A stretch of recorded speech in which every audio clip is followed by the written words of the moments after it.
प्रिय साधक, मैं गणेश भगत। आज हम आप लोगों को दिवालन की साधना बता रहा हूं। यदि आप लोगों को दिवालन की साधना करना है या दिवालन क्या है इसके बारे में जानना है तो वीडियो पर अंत तक बने रहिए। और सबसे पहले मैं कुछ बात बताता हूं, जैसे कि यूट्यूब पर आप लोग वीडियो देखते हैं दिवालन की, तो उसमें पूरा सही जानकारी नहीं दिया हुआ है। किसी किसी वीडियो में तो पूरा विधि विधान या उस शक्ति के बारे में ही नहीं बताया है, या फिर दिवालन क्या है इसके बारे में नहीं बताया है। किसी वीडियो में यदि बताया भी है तो उसको बारे में साधक को डरा दिया गया है कि इसको आप साथ में नहीं रख सकते हैं। हमारे पास आइए, हम कितने सारे दिवालन को अपने साथ में रखे हुए हैं। जैसे कि आप लोगों को बता दूं कि दिवालन जो है वह क्या है। दिवालन वो व्यक्ति बन जाता है जो जहर खा के मरता है, या जिसको पेट में बच्चा है मर जाता है, या ऐसी स्त्री जो चोरी करना उसका स्वभाव रहा है उसके जीवन में, और वह व्यक्ति यदि मर जाता है तो ऐसे व्यक्ति दिवालन बन जाता है। इस धरती पर सभी प्राणियों का एक योनि होता है, और एक योनि ऐसा भी है दिवालन का जिसके नाम से लोग डर जाते हैं, इसलिए उसको जो है साथ में नहीं रखना पसंद करते हैं। लेकिन हम रखे हुए हैं। यदि आप लोगों को पता नहीं है तो मैं बता दूं, हमारे पास जहर खा के मरा हुआ आत्मा भी रहता है, और फंसरी लगा के जो मर जाता है, आत्महत्या कर लेता है रस्सी लगा करके, वह भी आत्मा है। और जो व्यक्ति जल करके मर जाता है, शरीर में आग लगा करके मर जाता है, वह भी आत्मा है। और जो व्यक्ति जिसको पेट में बच्चा था और वह मर गया है, ऐसा भी आत्मा मेरे साथ में है। और मैं किसी को जाने के लिए नहीं कहता, मेरे साथ में रहता है और कार्यवाही करता है, लोगों का जन कल्याण करता है। ऐसी आत्मा मेरे साथ रहता है। मैं किसी से डरता नहीं हूँ, और नहीं मैं अपने साधक को डरने के लिए कभी कहूँगा, और नहीं कभी विसर्जित करने के लिए कहूँगा। क्योंकि जिसका गुरु मजबूत होगा उसका चेला भी मजबूत होगा।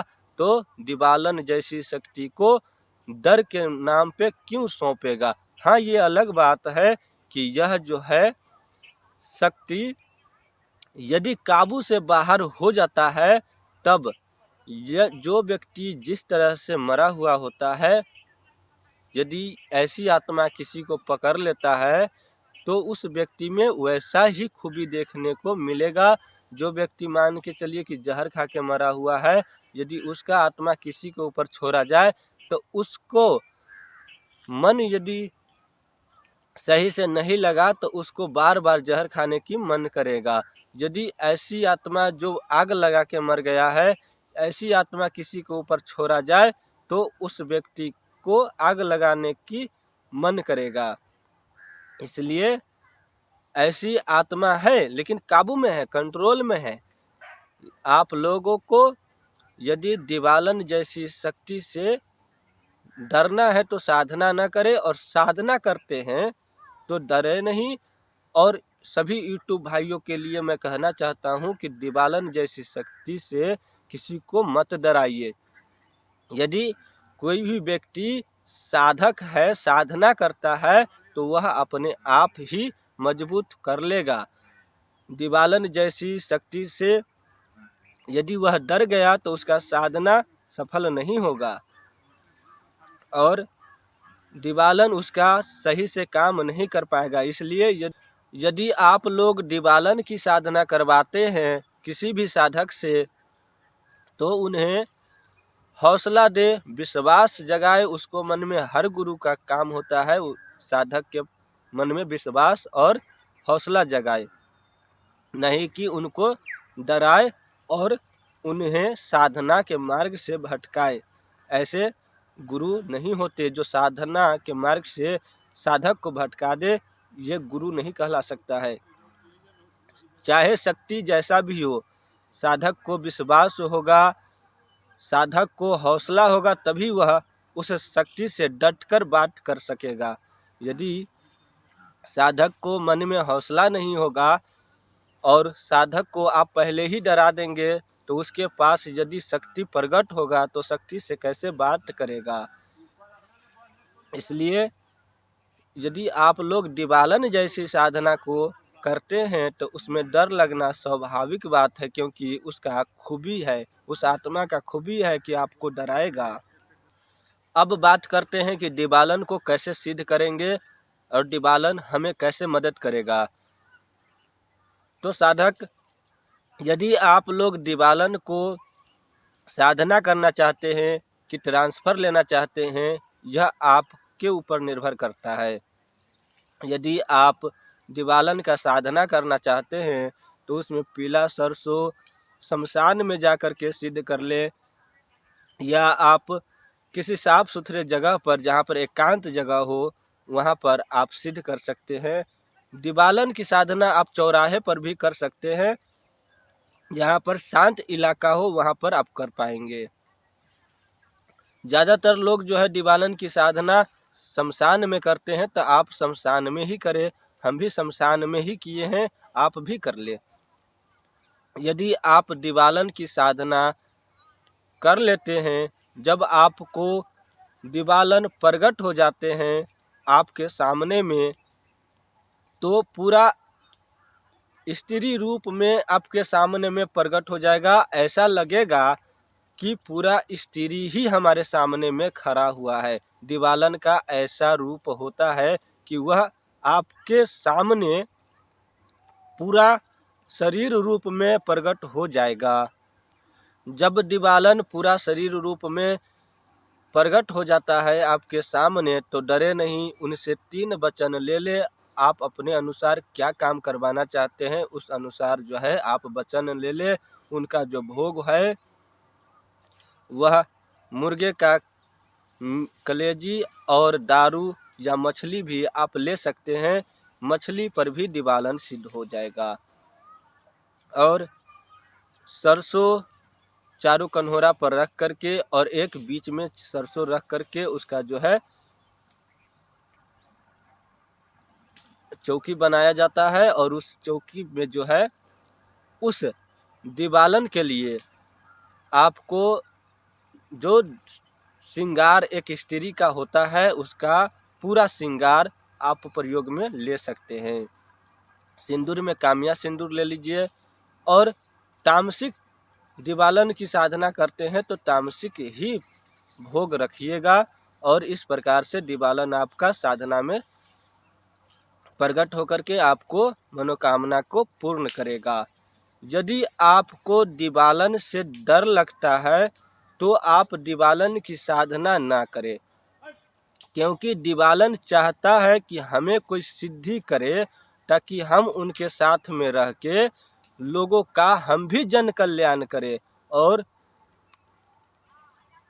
साधक दिवालन से क्या चाहता है उसका मनोकामना साधक के वचन के अनुसार वह दिवालन करता है। इसलिए दिवालन चाहता है कि साधक हमसे काम करवाए, सबसे काम करवाता है, हमसे क्यों नहीं करवाता है। दिवालन एक डरावनी शक्ति है जिसको देखने मात्र से आपको डर लग जाएगा, क्योंकि वह साधारण नहीं दिखता।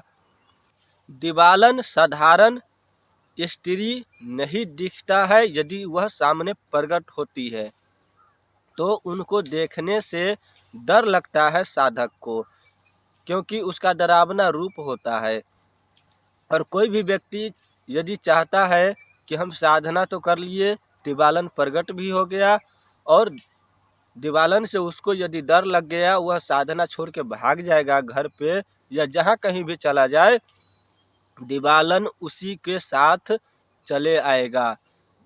दिवालन को पता हो जाएगा कि यह डर गया है, तो दिवालन उसको सामने से नहीं, उसको पीछे पीछे आकर के उसको साथ रहने लगेगा। और यूट्यूब पर यह बात जो कहा गया है कि दिवालन से ज़्यादा काम न करवाए, तो ये गलत कहा गया है, क्योंकि दिवालन हर प्रकार के काम को कर सकता है। जैसे कि मिठाई लाना हो, पैसा लाना हो, या चोरी करवाना हो, या किसी भी प्रकार की कार्य को करवाना हो, दिवालन हर प्रकार की कार्य को कर सकता है। बस फर्क इतना है कि उसके पास जो शक्ति दिवालन आया है वह चोरी कर सकता है कि नहीं कर सकता है। यदि दिवालन चोरी कर सकता है तो वह दिवालन साधक के लिए हर कार्य को संभव कर सकता है, किसी भी प्रकार की सामग्री या वस्तु को उठा करके साधक को दे सकता है। ऐसा नहीं है कि दिवालन से 3 ही काम लेना है। यूट्यूब पर मैंने भी देखा, आप भी देख लीजिएगा, कई यूट्यूब में ऐसे बताया गया है कि दिवालन से 3 ही कार्य लेना है। नहीं, दिवालन आपका हर मनोकामना को पूरा कर सकता है, सिर्फ आपको उस दिवालन से कार्य करवाना आना चाहिए। और केवल पैसा के पर्पस से दिवालन को सिद्ध करना अच्छा नहीं है, क्योंकि दिवालन थोड़ा उग्र साधना भी है। क्योंकि जो आग लगा के जल के मर जाता है वह उग्र स्वभाव की दिवालन होता है। जो दर्द पीड़ा से छटपटा करके मर गया होता है वह भी उग्र दिवालन होता है। इस प्रकार की कई तरह की ऐसी याचनाएं से मरा हुआ जो तड़पते हुए मरता है, ऐसी दिवालन जो बनता है वह उग्र शक्ति में आता है और वह नुकसान तो किसी का नहीं करता, लेकिन हाँ, गांव घर में देखने को जरूर मिल जाता है कि ऐसी शक्ति यदि किसी चौराहे पर खड़ा दिख जाएगा, ऐसी दिवालन किसी जगह पे यदि आप जा रहे हो तो वहाँ से आपको ऐसा लगेगा कि हमारे सामने से कुछ गुजरा। आप किसी जगह पर जा रहे हो, आप एक साधक हो कि नहीं हो ये मायने नहीं रखता है। यदि आपके आसपास में दिवालन बैठा होगा तो वह दिवालन आपके आसपास से जैसे ही उठ के भागेगा वह आपको दिख जाएगा कि हमारे आसपास से कुछ गुजरा है, तो वही दिवालन होता है। और किसी किसी के सामने में तो वह प्रकट हो जाती है, खड़ा हो जाता है, पूरा स्त्री का रूप बदल करके खड़ा हो जाता है। ऐसे में कई लोग डर जाते हैं। तो गांव समाज में या शहर में कई जगह पर जो शक्ति खड़ा हो जाता है उसमें से कुछ शक्तियाँ दिवालन भी होता है। और दिवालन यदि आपके आसपास में यदि आ जाता है तो कुछ दिवालन की गंध होता है, जैसे कि जो जल करके मर जाता है वह दिवालन यदि आपके पास में आता है तो उनका जो है जैसे कपड़ा जलता है उसकी बदबू इंसानों तक आता है, वैसा ही बदबू आपके पास आएगा। और तब आप समझ जाइएगा कि हमारे पास जो है जरी हुई स्त्री की आत्मा पहुंच चुका है। इस तरह के शक्ति सिद्ध हो जाता है साधक को, और इसी शक्ति से साधक हर प्रकार की मनोकामना को पूरा कर सकता है। यदि आप लोगों को और भी दिवालन के बारे में ज़्यादा जानकारी चाहिए और इस चैनल को सब्सक्राइब नहीं किए हैं तो कर लीजिएगा, बगल में बेल आइकन दिया होगा उसको भी दबा दीजिएगा।